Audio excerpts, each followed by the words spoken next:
اللہ رب العزت اپنی نارین کتاب میں ارشاد فرماتے ہیں، الا ان اولیاء اللہ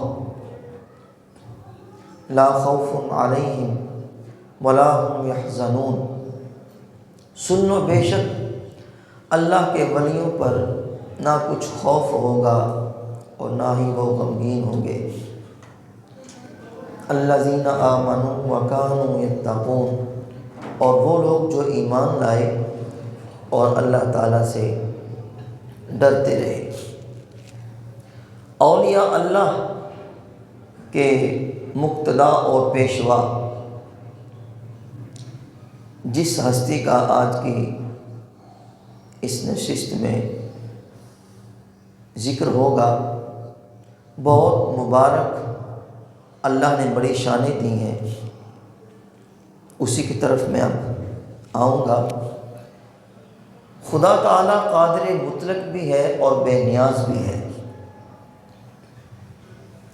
وہ بت پرستوں میں پیغمبر پیدا فرماتا ہے اور پیغمبروں کی نسل سے منکر و نافرمان اولادیں،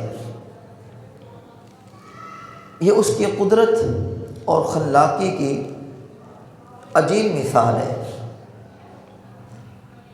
ورنہ عام طور پر اللہ تعالیٰ جب کسی اپنے مخصوص بندے کی تخلیق فرماتا ہے تو اس کے لیے ایسی ہی زمین بھی ہموار فرماتا ہے اور اس سے دنیا کی بہترین فصل پیدا ہو۔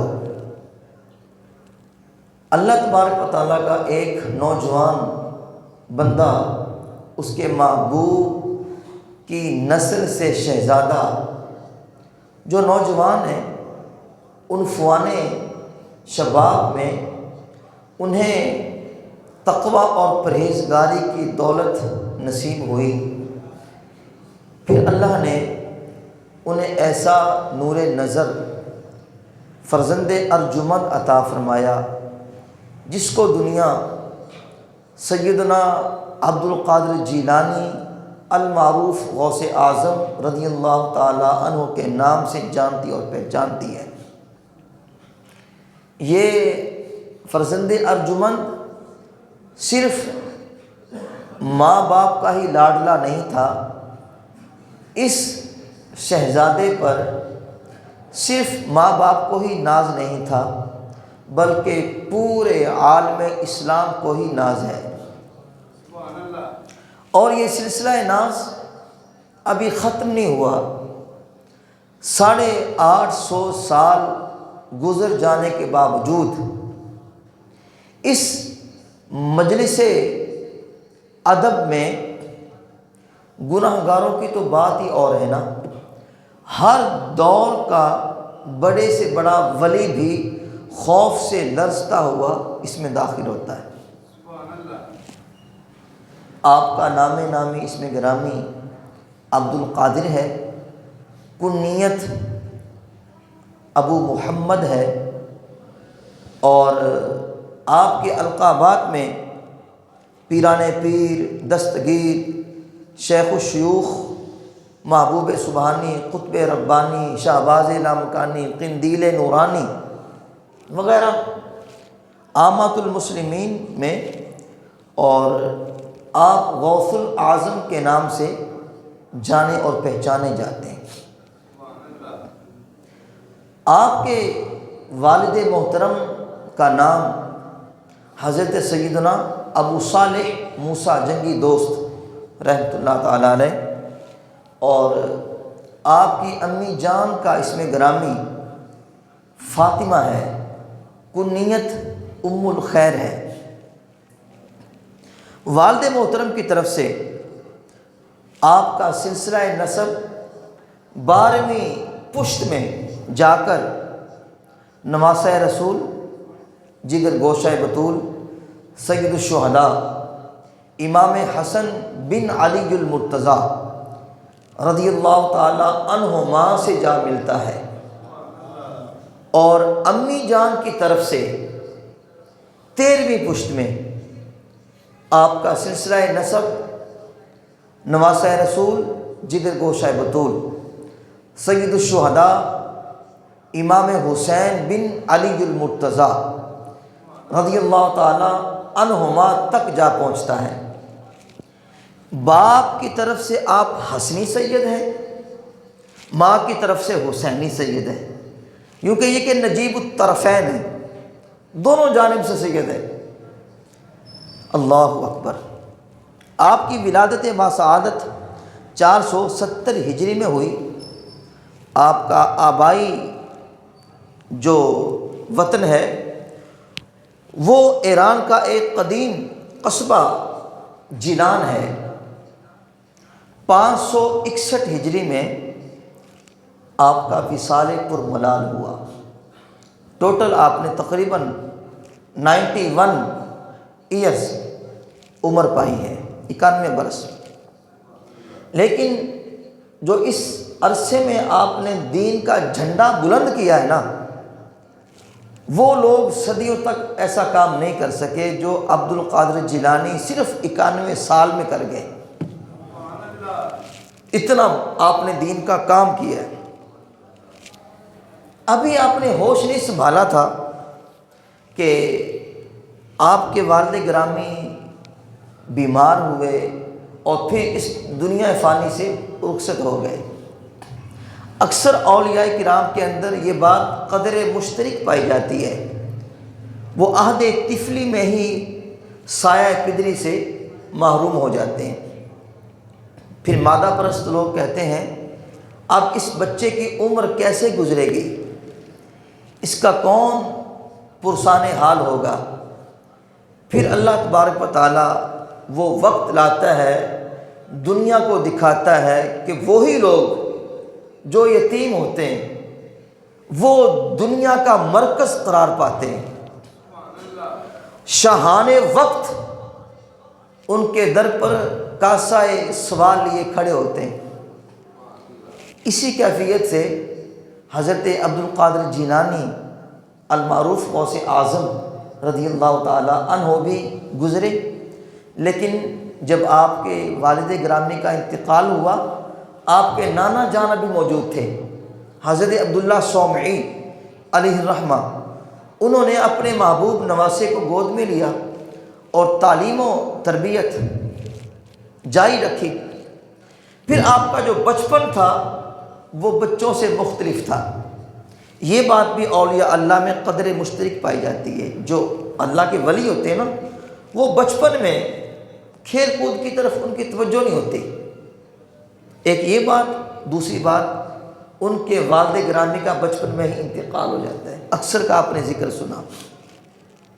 اگر کبھی کبھار بتقاضۂ بشریت آپ کھیل کود کی طرف توجہ فرما بھی لیتے تو آپ کو غیب سے آواز آتی، اے برکت دیے ہوئے بچے میری طرف آ جاؤ۔ آپ بچپن میں تھے، فوراً اپنی مادر محترم کی گود میں چلے جاتے ڈر کے۔ تو آپ کی امی جان فرماتی ہیں آپ کی ولادت باسعادت 1 رمضان المبارک کو ہوئی، اور 1 رمضان المبارک کو ہی غوث اعظم نے سحری کے وقت دودھ پیا، سارا دن روزہ رکھا، پھر افطاری کے وقت دودھ پیا۔ ظاہر ماں ہوتی ہے۔ ایک دن ایسا ہوا، ماں نے کہا چلو کل ٹھیک ہو جائے گا بچہ، شاید کوئی بچے کو پرابلم ہو پیٹ کا، کھانے پینے کا۔ اگلا دن پھر آیا دوسرا روزہ، غوث اعظم نے پھر سحری میں دودھ پیا، سارا دن ماں کا دودھ نہیں پیا، پھر جا کے افطاری میں دودھ پیا۔ ماں پریشان۔ تیسرا دن پھر آیا، غوث اعظم نے پھر ایسے ہی کیا، سحری کے وقت دودھ پیا، پھر سارا دن کچھ نہیں کھایا پیا، اور پھر جا کے افطاری میں دودھ پیا۔ ماں بھی کبھی بیٹے کو پیٹ کو ہاتھ لگاتی ہے، کبھی منہ کو ہاتھ لگاتی ہے، کبھی کمر میں ہاتھ لگاتی ہے، میرے بیٹے نو ہے کہ میرے پتر نو مسئلہ کی ہے، صبح صبح دودھ پیندا ہے، شام نو دودھ پیندا ہے، دینے دودھ کیوں نہیں پیندا؟ ہن وچلی گل دا اماں جی نو کی پتا کہ رمضان دا مہینہ ہے، 2-4 دن گزرے، رمضان دے پورے 10 دن گزر گئے۔ عبد القادر جیلانی کا یہی معمول ہے، سحری میں دودھ پیتے ہیں، پھر افطاری میں۔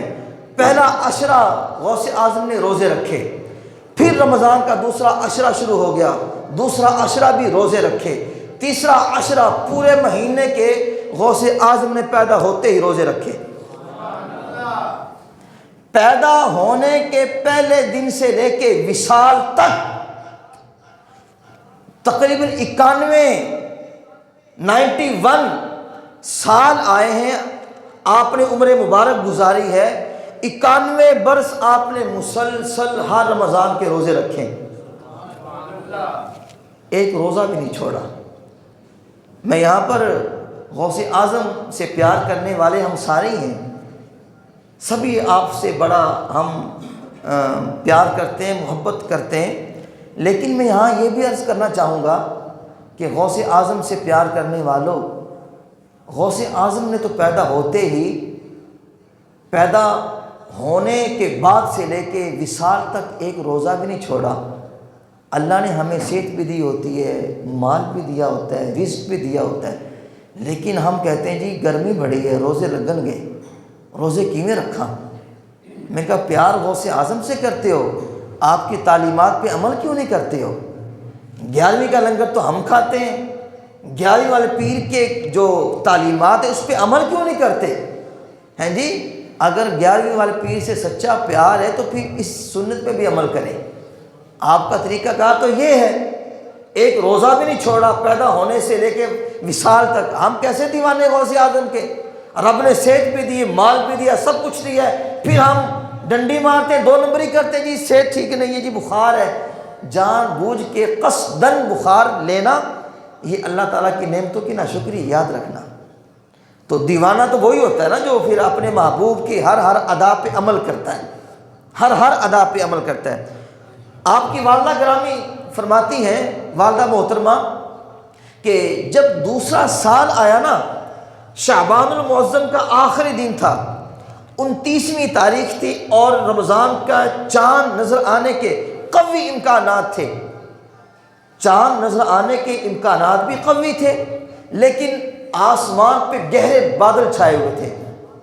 اب لوگوں کو شک ہے، پتہ نہیں صبح روزہ ہے کہ نہیں، چاند نظر آیا کہ نہیں آیا، لوگ پریشان۔ اگلی روز صبح کچھ محلے کی خواتین اکٹھی ہو کر آپ کی امی جان کے پاس حاضر خدمت ہوتی ہیں اور عرض کرتی ہیں، اے سیدہ، آج کے بارے میں تمہارا کیا گمان ہے؟ آج روزہ ہے یا کہ نہیں؟ آپ نے فرمایا کہ میرے پاس کوئی آلہ تو ہے نہیں، آلہ بصارت جس سے میں دیکھ سکوں دوربین کے ذریعے کہ جناب چاند چڑھا کہ نہیں چڑھا۔ ہاں، میرے گھر میں رب نے ایک چاند ضرور اتارا ہوا ہے، عبد القادر جیلانی کی صورت میں۔ یہ مجھے پتہ ہے کہ میرے اس لخت جگر نے گزشتہ رمضان المبارک پورے 30 روزے رکھے، اور مجھے تو یوں ہی لگ رہا ہے آج اپنے بیٹے کی کیفیت دیکھ کر کہ آج بھی روزہ ہے۔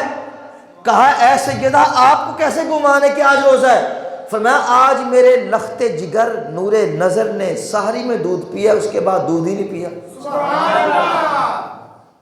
میرا گمان کہتا ہے آج روزہ ہے۔ خواتین چلی گئیں اور دیگر مسائل پوچھ کے، تو کچھ دن کے بعد جب تحقیقات ہوئیں، تصدیقات ہوئیں، سرچ کیا گیا، تو پتہ چلا اس دن واقعی روزہ تھا جس دن غوث اعظم نے اپنی ماں کا دودھ نہیں پیا تھا۔ آپ مادرزاد اللہ کے ولی تھے، پیدائشی اللہ کے ولی تھے۔ کچھ اولیاء اللہ ہیں ایسے، میں یہاں بیٹھ کے نام گنوا سکتا ہوں، کہ جنہیں رب نے پیدا ہی اپنی محبوب کی امت کے اصلاح کے لیے کیا ہے اور امت مصطفیٰ کی ہدایت کے لیے کیا ہے۔ آپ ان میں سے ایک ہیں، بلکہ ان کے مقتدا ہیں، اولیاء اللہ کے پیشوا ہیں، رہنما ہیں۔ تمام اولیاء اللہ کی گردنوں پر عبد القادر جیلانی کا قدم ہے۔ رب نے آپ کو شان دی ہے۔ اللہ اکبر۔ آپ کب سے ولی ہیں؟ ویسے تو میں نے عرض کر دیا پیدائشی ولی ہیں، لیکن آپ کو کب سے پتا کہ میں اللہ کا ولی ہوں؟ آپ کی مشہور روایت ایک واقعہ ہے، اسی سے میں بات آگے لے کے چلتا ہوں۔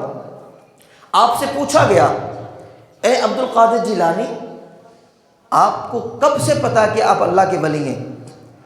فرمایا میں ابھی 10 سال کا تھا، جب میں مکتب میں پڑھنے جاتا تھا، مدرسہ میں پڑھنے جاتا تھا، تو اپنے پیچھے پیچھے مردان غیب کو چلتے دیکھتا تھا، اور جب میں مدرسہ میں داخل ہوتا تھا تو ان مردان غیب کی آوازیں اپنے کانوں سے سنتا تھا۔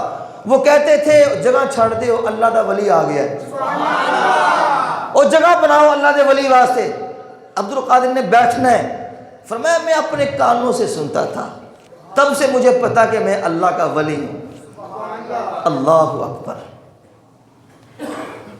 تو حضرت سیدنا عبد القادر جیلانی رضی اللہ تعالی عنہ، آپ کو اللہ نے یہ مقام دیا ہے، اور جس رات آپ پیدا ہوئے اسی رات آپ کے والد گرامی نے یہ مشاہدہ کیا کہ آپ کے گھر حضور امام الانبیاء صلی اللہ تعالیٰ علیہ وآلہ وسلم بشمول اپنے اصحاب کے، اولیاء کاملین کے جلوہ گر ہوتے ہیں، اور فرماتے ہیں کہ اے ابو صالح، تجھے مبارک ہو جو رب نے تجھے بیٹا دیا ہے، یہ میرے بیٹے کی مانند ہے، اور اسے اولیاء اللہ میں وہی مقام حاصل ہے جو مجھے انبیاء میں مقام حاصل ہے، وہی مقام حاصل ہے جو مجھے اللہ نے انبیاء میں دیا ہے۔ اور پھر لطف کی بات یہ، آپ جیلان کے اندر پیدا ہوئے، جیلان کے اندر آپ کی ولادت باسعادت ہوئی، جیلان میں اسی رات جتنے بچوں کی ولادت ہوئی وہ سارے کے سارے لڑکے ہی تھے۔ دوسری بات یہ، جتنے لڑکے اس رات پیدا ہوئے جس رات غوث اعظم دنیا پہ آئے، جتنے لڑکے پیدا ہوئے وہ سارے کے سارے جب جوان ہوئے اللہ کے ولی کہلائے، اولیاء کاملین میں ان کا شمار ہوا۔ بڑوں کی نسبت بڑی ہوتی ہے، محبوبوں کی نسبت بھی محبوب ہوتی ہے جی، اللہ اکبر۔ تو یہ غوث اعظم کی ولادت باسعادت پر اللہ پاک نے یہ ظاہر کیا جو کچھ میں نے آپ کے سامنے عرض کیا۔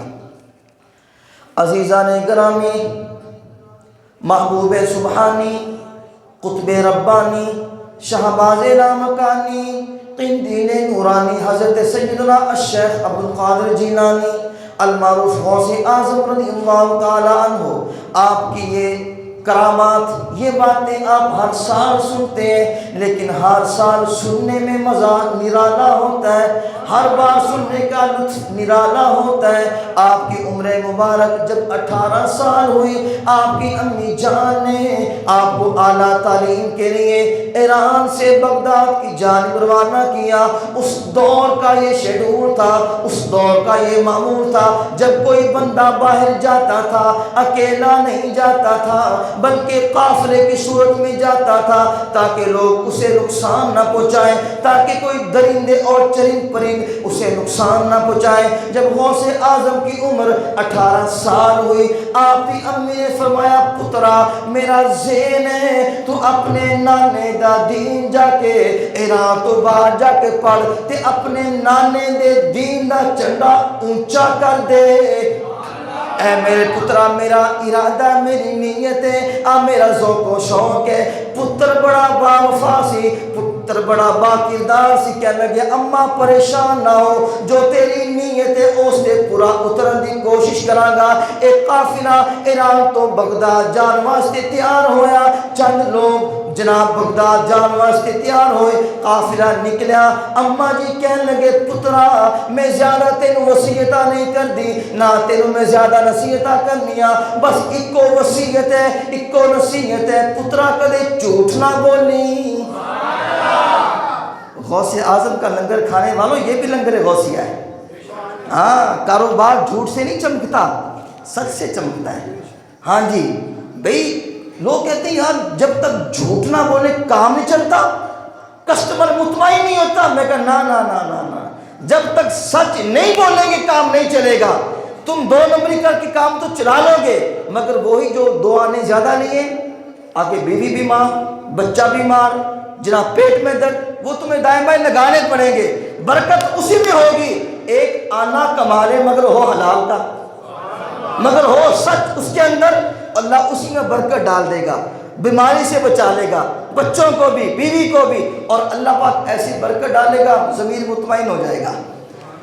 آپ کی امی جان نے فرمایا پترا میری ایکو وصیت ہے، ایکو نصیحت ہے، کدے جھوٹ نہ بولی، قافلہ کرو ٹر پیا ماں دے ہتھاں دا بوسا لیا۔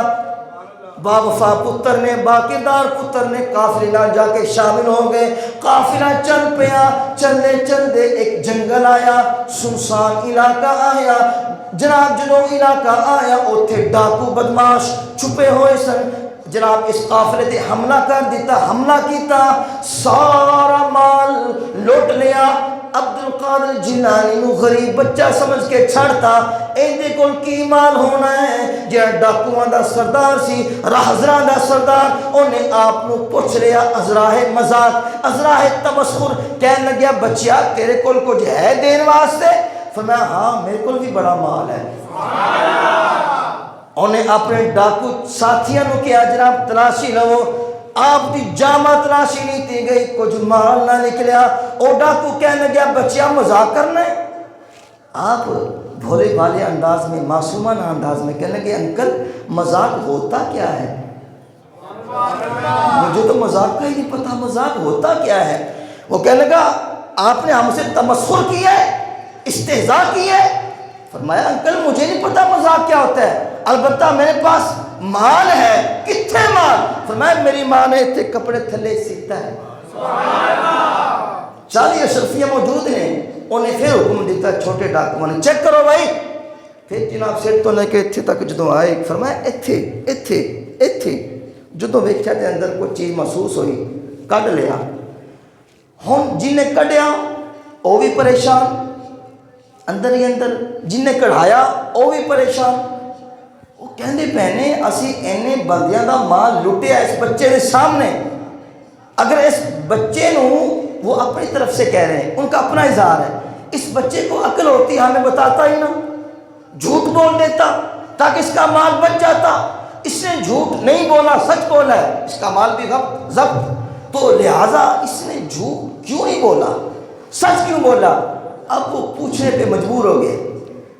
ڈاکوؤں کا سردار کہنے لگا او بچیا ایک گل تے مینوں دس۔ فرمایا بول، کی بولنا ہے؟ وہ کہنے لگا جناب اگر آپ جھوٹ بولتے آپ کا مال بچ جاتا، آپ کا مال ہم ضبط نہ کرتے، لیکن آپ نے سچ کیوں بولا ہے؟ آپ فرمانے لگے اپنا سینہ چوڑا کر کے، اپنا سر اونچا کر کے فرمانے لگے او جھلیا تو مال دی گل کرنا ہے، آج جی میری ماں نے میں نو حکم دیتا ہے پترا جان جا دیئے تے جائے، مگر کدی جھوٹ نہیں بولنا۔ پترا جان دے دی، فرمایا میری ماں نے میرے نال وعدہ کیتا ہے پترا ہمیشہ ایکو وصیت کیتی ہے، ایکو نصیحت کیتی ہے، پترا کدے جھوٹ نہیں بولنا۔ فرمایا آتے مال ہے، اگر تسی میں نو قتل بھی کر دیں دے میں سچ ہی بولنا سی، جھوٹ نہیں بولنا سی، کیونکہ میں نو میری ماں نے آرڈر لایا ہے، میری ماں دا حکم ہے، اس لیے میں اپنی ماں کے حکم کو توڑ نہیں سکتا، اپنی ماں کے حکم کا مجھے بڑا پاس ہے۔ بظاہر یہ باتیں معمولی تھیں، لیکن تیر بن کر اس ڈاکو کے آر پار ہو گئی، اور وہ ڈاکو پہ ایک کیفیت طاری ہو گئی، راشا کپ کپی طاری ہو گئی، اس کے جسم کا رونگٹا رونگٹا کھڑا ہو گیا، اشکبار ہو گیا۔ چھوٹے ڈاکو کہنے لگے سردار جی آج کوئی پہلا ڈاکا ماریا ہے، جنہوں تسی ڈاکا مار کے رو رہے ہو، پچھتا رہے ہو، گل کی ہے، رو کیوں رہے ہو؟ وہ کہنے لگیا روندے روندے وہ بڑے بڑے ڈاکے مارے، مگر وہ لوگ ہو سن، اس قافلے دی خوش قسمتی تے میری بھی خوش قسمتی، اس قافلے وچ شہزادہ ہے، اس قافلے وچ جڑا بچہ ہے نا، بچہ عام کوئی نہیں، آتے کوئی خاص رب دا بندہ ہے، بڑی ہستی ہے۔ اور آپ والے اشارہ کر کے کہنے لگا بچیا تو بھی عظیم ہے، اور شہزادیہ تو بھی عظیم ہے، تیری ماں ماں بھی عظیم ہے، تیرا باپ بھی عظیم ہے، اور تیرا سارا خاندان عظیم ہے۔ اور ڈاکو کہنے لگے جناب کس گل تو عظیم ہے؟ اور کہنے لگے جناب بچے نے اپنی ماں دا حکم پورا کیتا ہے، اس گل تو عظیم ہے۔ میں کڈا کملا، کڈا پاگل تے احمق تے بیوقوف، میں اپنے رب دا حکم نہیں مندا، لیکن کتنا بچہ عظیم ہے، ماں کے حکم کو بھی جناب نہیں توڑتا، ماں کے حکم کا بھی پاس رکھتا ہے، اس لیے عظیم ہے۔ اس نے بے ساختہ آگے ہو کر عبد القادر جیلانی کے ہاتھ کو پکڑا، بوسہ لیا، فرمایا شہزادیہ میری خوش قسمتی، آج میری تیری نال ملاقات ہو گئی، کاش آج ملاقات نہ ہوندی تے میری ساری زیست، ساری زندگی گناہوں میں جانی تھی۔ میں اللہ کا شکر ادا کرتا ہوں مجھے آج آپ سے ملنے کا شرف حاصل ہوا، اور اے شہزادے آج آپ کے ہاتھوں پہ ہاتھ رکھ کے میں سچی توبہ کرتا ہوں، آج کے بعد ڈاکہ زمین چھوڑ دی۔ ڈاکو کہنے لگے اے سردار تو پیڑے کم تھی ساڑا سردار سے تے آج توبہ میں تھی ساڑا سردار ہے، اسی بھی توبہ کرنے ہیں۔ سب نے توبہ کی تھی تے مورخین لکھتے ہیں توبہ کرنے تو بعد وہ ڈاکو سارے ڈاکوؤں لے کے ایک پاسے ٹور پیا اور کہنے لگا اے دنیا میری جان چھوڑ دے، تجھ پہ 1000 بار لعنت بھیجتا ہوں، مجھے اللہ اللہ کرنے دے، بڑی میں نے دنیا کما لی ہے، جو مال لوٹا ہوا تھا واپس کر دیا۔ دیکھیے بظاہر چھوٹی سی بات ہے، آپ نے سچ بولا، اور ہمیں تو اپنی اولاد کو زیادہ پیاری ہے نا جی، ہماری اولاد کو ہلکی سی کوئی مسئلہ بن جائے، استاد چپیڑ مار دے، تھپڑ مار دے، ہم بھاگ کے آتے ہیں قاری صاحب کے پاس جی، اور میڈیا اس بات کو اتنا اچھالتا ہے، میں کہتا ہوں حد ہی کوئی نہیں جی۔ جو بڑے بڑے یہ ہیں شاہاں بادشاہ جی جو مرضی کر لیں، ایم پی ایم ایل جو مرضی کر لیں، ان کی بات نہیں آئے گی، جب بھی بات آئے گی مولوی کے آگے آئے گی، جی مولوی صاحب نے نہ مارے ہے بچے نے، نہ مارے ہے، اور میں کہا جناب بچے نے جب تک سزا نہیں ملے گی دسو بچہ کی چلے گا کہ نہیں؟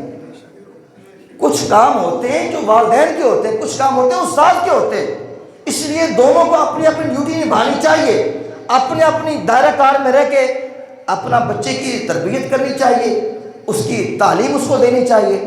تو ہم اپنے بچوں کو اتنا پیار کرتے ہیں، لیکن اب ذرا دیکھیے گا غوث اعظم جس کے ہم 11ویں کھاتے ہیں، بڑی محبت کرتے ہیں، آپ کے بارے میں ذرا دیکھیے کہ آپ نے کیسے کیسے مشکل وقت گزارے، اور دوران طالب علمی آپ پر کیسی کیسی مشکلات آئی ہیں۔ اللہ اکبر۔ عزیزان گرامی توجہ کیجئے، شیخ ابو بکر تمیمی کا بیان ہے، آپ راوی ہیں، حضرت غوث اعظم رضی اللہ تعالیٰ عنہ فرماتے ہیں ایک بار بغداد میں قحط پڑ گیا، مجھے کھانے پینے کے لیے کئی روز تک کچھ نہ ملا، حتیٰ کہ زمین سے گری پڑی چیز میں کھا لیتا اور اسے اٹھا کے کھا لیتا، سبزیاں کھا لیتا، پتے کھا لیتا۔ ایک بار بھوک کی شدت نے مجھے نڈھال کر دیا، میں نے سوچا میں دریائے دجلہ کی جانب چلا جاتا ہوں، وہاں کاہو کے پتے کھا کر اور سبزیاں کھا کر گزارا کر لوں گا۔ غوث اعظم فرماتے ہیں جب میں اس سمت گیا جہاں پر وہ پتے لگتے ہیں، جہاں سبزیاں ہوتی ہیں، مجھ سے پہلے وہاں پر سینکڑوں اولیاء اللہ، سینکڑوں درویش وہاں پر پتے کھانے پر مجبور تھے، سبزیاں کھانے پر مجبور تھے۔ میں نے کہا عبد القادر جیلانی اگر تو آگے بڑھے گا، مزاحمت کرے گا، ان کی حق تلفی ہوگی، بہتر یہ ہے کہ واپس چل شہر کے اندر، وہاں سے کچھ ملے گا تو کھا لیں گے، نہیں تو اللہ کا شکر ادا کریں گے۔ آپ فرماتے میں شہر میں آیا، میں نے دائیں بائیں بڑی چیزیں دیکھی، مجھے کوئی چیز نظر آئی گری پڑی، لیکن مجھے نہ کوئی چیز نظر آئی، میں بھوکا ہوں، نہ کوئی سبزی نظر آئی، نہ کوئی پتے نظر آئے، حتیٰ کہ مجھے بھوک نے اتنا ستایا، مجھے بھوک اتنی لگی ہوئی تھی، جس مسجد میں بیٹھ کے سبق یاد کیا کرتا تھا اس کے دروازے سے باہر آ گیا اب مجھ سے چلا بھی نہیں جا رہا، میری آنکھوں میں مسلسل اندھیرا آ رہا ہے، مجھے یوں محسوس ہو رہا ہے ابھی گرتا ہوں، ابھی گرتا ہوں، ابھی گرتا ہوں۔ میں گرتا پڑتا مسجد کے دروازے کے پاس پہنچ گیا، آ کے بیٹھ گیا۔ ابھی کچھ ہی دیر گزری تھی، ایک نوجوان اجمی دروازے میں داخل ہوا، اس کے پاس بھنا ہوا گوشت تھا، چند روٹیاں تھیں، وہ آ کے فاصلے پر بیٹھ جاتا ہے۔ جب بیٹھ کے کھانے لگا، مجھے بھنے ہوئے گوشت کی خوشبو آ رہی تھی۔ جب وہ لقمہ توڑ کے اپنے منہ میں ڈالتا تھا، غوث اعظم فرماتے جب وہ بندہ لقمہ توڑ کے اپنے منہ میں ڈالتا تھا، میرا منہ بے ساختہ کھل جاتا۔ یہ غوث اعظم ہے، یہ غوث اعظم ہے۔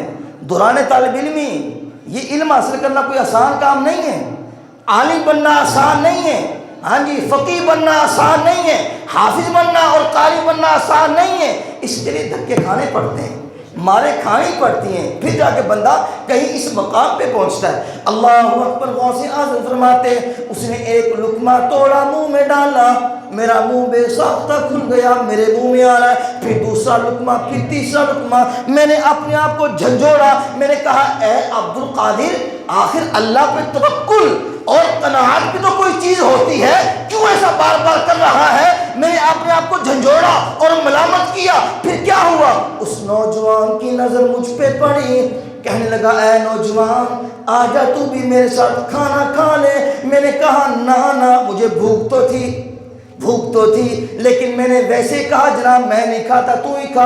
اس نے کہا نہیں، اس نے بھی اصرار کیا، مجھے بھی بھوک تھی۔ میں نے کہا ٹھیک ہے جی میں بھی کھا لیتا ہوں۔ آگے بڑھے، میں نے کچھ چند لقمے کھائے تھے۔ اس نے مجھے پوچھا کہ اے نوجوان تو کہاں سے آیا ہے، یہاں کیا کرتا ہے، تیرا مشغلہ کیا ہے؟ تو آپ فرمانے لگے میں جیلان سے آیا ہوں، ایران سے آیا ہوں۔ وہ کہنے لگا میں بھی ایران سے آیا ہوں۔ ظاہر اپنے وطن کا کوئی بندہ مل جائے بندے کو بڑی خوشی ہوتی ہے، ہاں جی، کہ یہ میرے علاقے کا، یہ میرے شہر کا، یہ میرے وطن کا، آپ کو بڑی خوشی ہوئی۔ تو فرمایا یہاں کیا کرتے ہو؟ فرمایا علم دین پڑھتا ہوں، شیوخ کی بارگاہ میں جاتا ہوں، علماء کی مجلس میں بیٹھتا ہوں اور علم دین حاصل کر رہا ہوں۔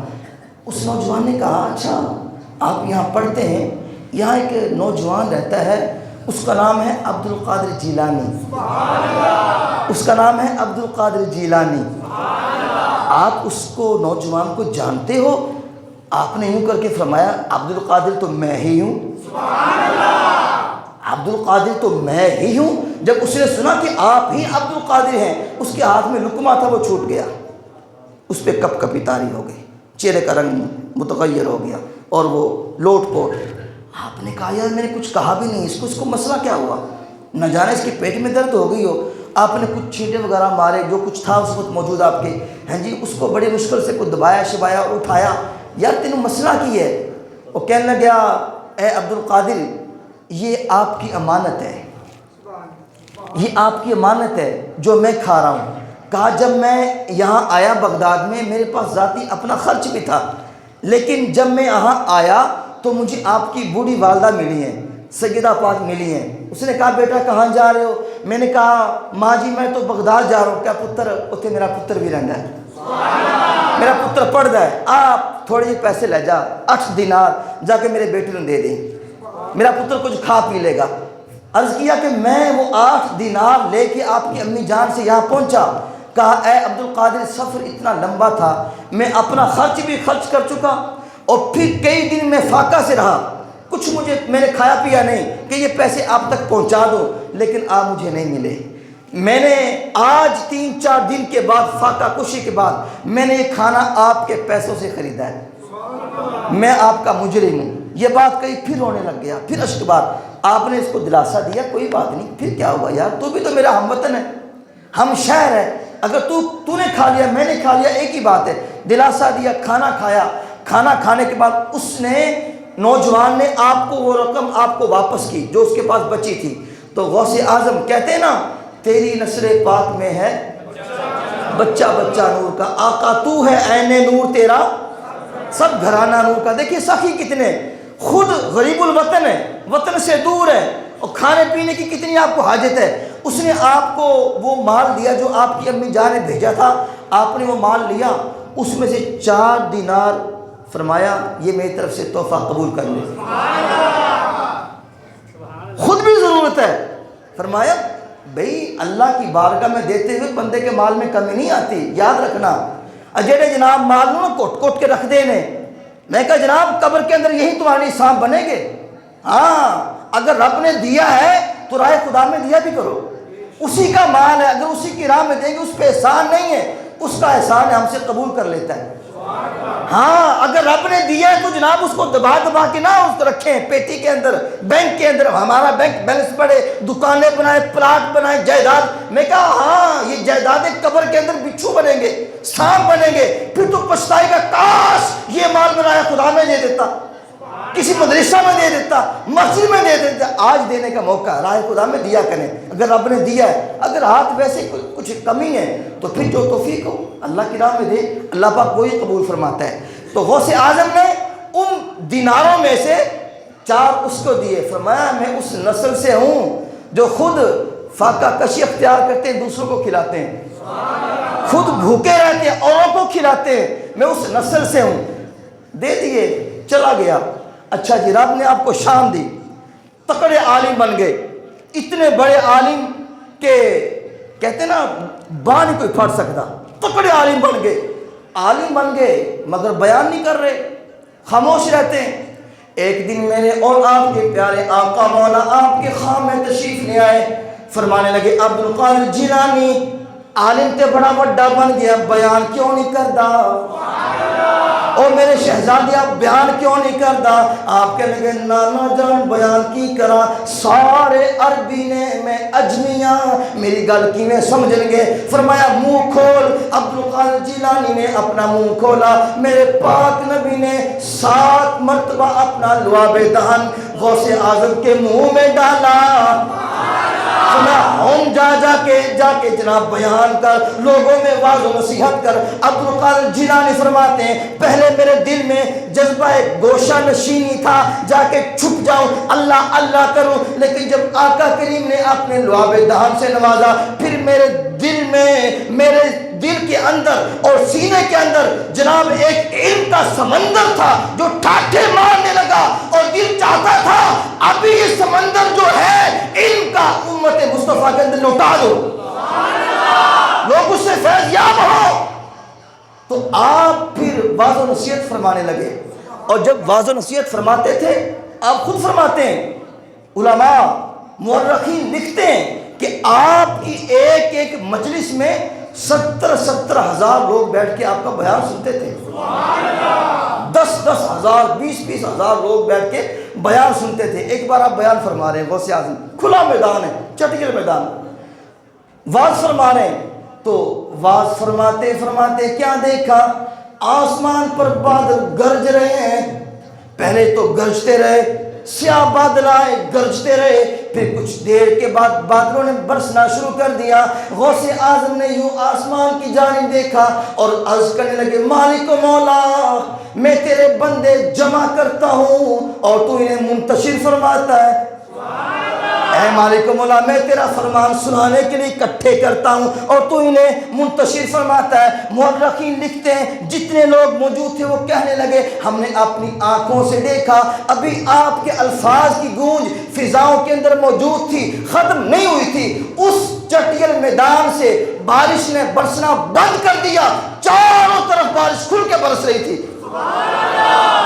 رب نے یہ مقام غوث اعظم کو دیا ہے, یہ مقام غوث اعظم کو دیے. چاروں طرف بارش ہو رہی ہے, اس میدان پہ بارش نہیں ہو رہی. ہاں جی, رب نے یہ محبوبیت کا مقام دیا.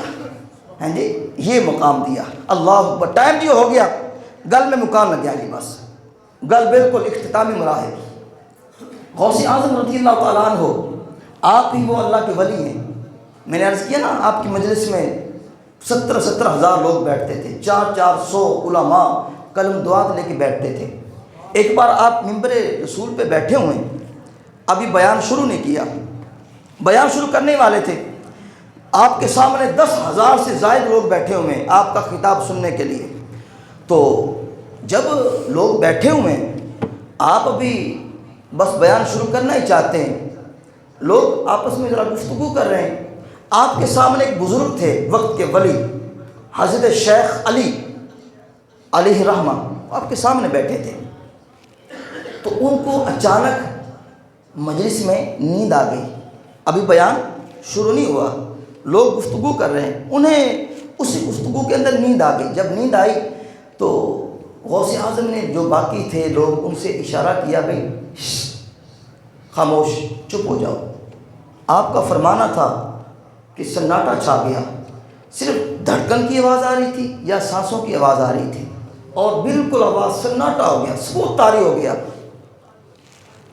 آنکھ لگی ہے حضرت شیخ علی کی، تو غوث اعظم نے کچھ دیر کے بعد، یہ اٹھاؤ بھائی سائڈ پہ کرو، کچھ دیر کے بعد کیا کیا، جب وہ مجمع سکوت چھایا ہوا ہے اور لوگ خاموش ہیں، آپ غوث اعظم ممبر سے نیچے اتر آئے اور یوں بندہ بیٹھا سامنے، حضرت شیخ علی آ کے سامنے یوں کھڑے ہو گئے۔ لوگ پریشان، کیا معاملہ ہے؟ آج تک ایسا کبھی ہوا نہیں ہے، آج عجیب ماجرا ہے۔ غوث اعظم نے آنکھیں بند کر لیں اور دست بستہ یوں کھڑے ہو گئے۔ جب تک وہ بندہ اپنی کیفیت میں رہا، اللہ کا ولی، آپ یوں ہی کھڑے رہے۔ کافی دیر کے بعد وہ اپنی کیفیت سے باہر آیا، آنکھاں کھولیاں، سامنے غوث اعظم، فون کھڑا ہونے لگ گیا۔ فرمایا نہیں، بیٹھا رہے، بیٹھا رہے، کندھوں سے پکڑا، بیٹھا رہے۔ حضور آپ کھڑے، میں بیٹھا رہوں، بے ادبی ہے، اور میں جو کیا بیٹھا رہے، وہ بیٹھے رہے۔ آپ نے فرمایا ہون دس، اکھا بند کر کے کتنا گلا کر رہا سے، ذرا جا کے بولنا یار۔ غوث اعظم کا لنگر آپ کھاتے نا، ہم کھاتے ہیں، اس کو حلال کریں، ذرا اونچی بات بولیں گے، نعرہ غوثیہ، نعرہ غوثیہ۔ فرمایا ہون دس، گلا کتنا کر رہے سے۔ آپ نے کہا حضور جانتا تھا وہ آپ اللہ کے بہت بڑے ولی ہیں، اللہ کی بارگاہ میں مقبول ہے۔ عرض کیا حضور امام الانبیاء تشریف لائے تھے، حضور تشریف لائے تھے، تو حضور کیا فرما رہے تھے؟ نانا جان میرے کیا فرما رہے تھے؟ عرض کیا حضور آقا کریم فرما رہے تھے میرے پتر دا لڑ نہ چھڑی، غوث اعظم کا دامن نہ چھڑی۔ ہاں میں نے کہا غوث اعظم کی مجلس وہ ہے جہاں گنبد خضرا سے ڈائریکٹ شعائیں پڑتی ہیں، اس مجلس کی برکتوں کا اندازہ کون لگا سکتا ہے؟ تو اس کے لیے جناب ساری عمر چاہیے۔ غوث اعظم کا بیان وہ ہے۔ اللہ پاک میری اور آپ کی حاضری اپنی بارگاہ میں قبول فرمائے۔